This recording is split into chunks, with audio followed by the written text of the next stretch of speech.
Actress Anupama Parameswaran கடந்த ஒரு மாசமாவே social மீடியால பேசு பொருளா இருந்துகிட்டு வராங்க. அதுக்கு முக்கியமான காரணம் பைசன் படத்துல இவங்களுடைய நடிப்பும் அதனால இவங்களுக்கு கிடைச்சுக்கிட்டு வரக்கூடிய பாராட்டுகளும் தான். மேலும் பைசன் படம் கூடவே மலையாளத்துல இவங்களுடைய ஆக்டிங்ல ரிலீஸ் ஆன தி பெட் டிடெக்டிவ்ன்ற படமும் இவங்களுக்கு பாராட்டுகளை பெற்று தந்துகிட்டு வருது. இப்படி இருக்கையில ஆக்ட்ரஸ் அனுபமா பரமேஸ்வரன் ரீசெண்டா தன்னுடைய இன்ஸ்டாகிராம் பேஜ்ல 2 பக்க அளவுல உள்ள ஒரு அறிக்கையை வெளியிட்டிருக்கிறது பலருடைய கவனத்தை மீறி இப்ப சோசியல் மீடியால வைரல் ஆகிட்டு வருது.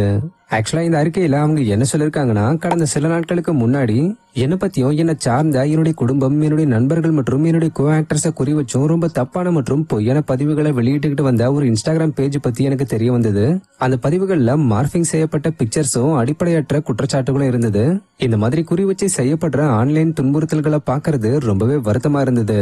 மேலும் விசாரணையில அந்த பேஜை வச்சிருக்கக்கூடிய அதே நபர் பல ஃபேக்கான அக்கௌண்ட்ஸை உருவாக்கி என்னை சார்ந்த ஒவ்வொரு போஸ்ட்லயும் தவறான கருத்துக்களை பதிவிட்டு வெறுப்புணர்வை பரப்புறதே அவங்களுடைய ஒரே நோக்கமா வச்சிருந்தது எனக்கு தெரிய வந்தது.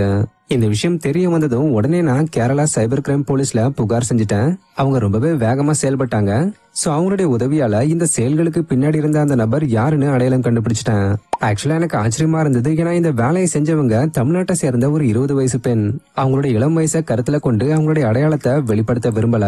மேலும் அவங்களுடைய எதிர்காலத்தையும் மன அமைதியையும் பாதிப்படைய வைக்க விருப்பம் இல்ல.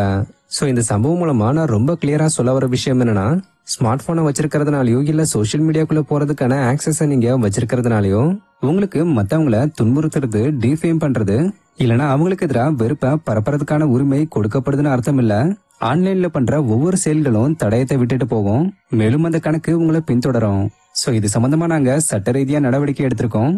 மேலும் அந்த நபர் தன்னுடைய செயல்களுக்கான உரிய விளைவுகளை எதிர்கொள்வாங்க. ஒரு ஆக்டராவோ இல்லனா ஒரு பப்ளிக் ஃபிகரா இருக்கிறதுனாலயோ அடிப்படை உரிமைகள் பறிக்கப்படாது.